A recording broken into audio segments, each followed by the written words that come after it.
Kabundi Baba, Ungana Kabundi Baba, Kabundi Baba, Kabundi Baba, Kabundi Baba, Ungana Mutuma Diba.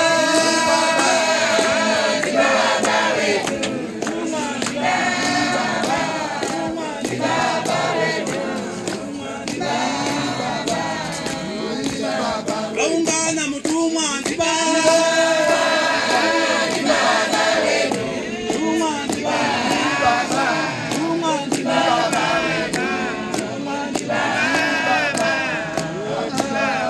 ungana kabundi baba kabundi baba kabundi baba kabundi baba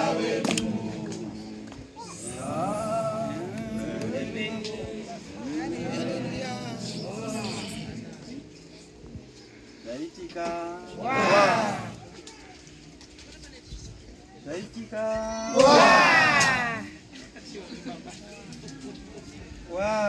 Zaitika.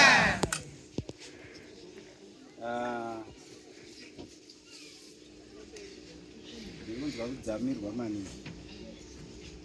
Unozwa munhu akadzamirwa anotadza kutaura.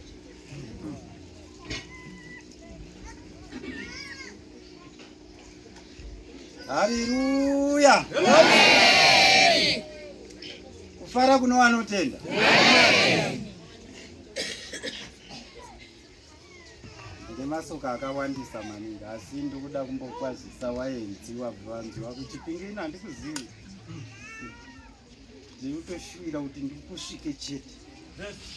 Ndanamata minamato mitatu apa kuti ndoda kusvika chete kumba kwavo ivo baba.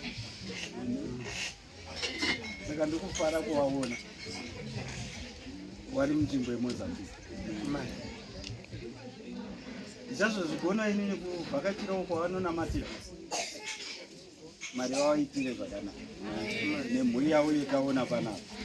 Musacheme zvakawanda, Mwari vaneni nokuti ndatarisa kuona kuti chipo zvirimo mukati memhuri kuburikidza ndibaba nokuwana zvinouya.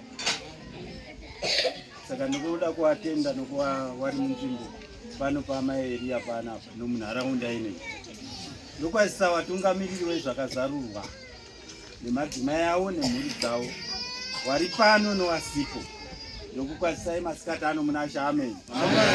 Ndisingakanganwe egara chiko maEria. Mwari wavaitire zvakanaka nemhuri yavo.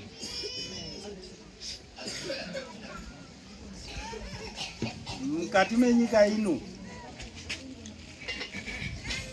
ndiri kuona muri kuwandudzwa. Ndichazokutaurirai kuti muri kuwandudzwa sei. Dzimwe nguva imimi hamusi kuzviona, but inini sokutanga kwandakaita handizvo zviri pano. MaEria muchatota kuti dhoiro mutiwedzerei riti kurei mbichana. Nekuda kwokuti vanhu havachakwani apa asi mazuva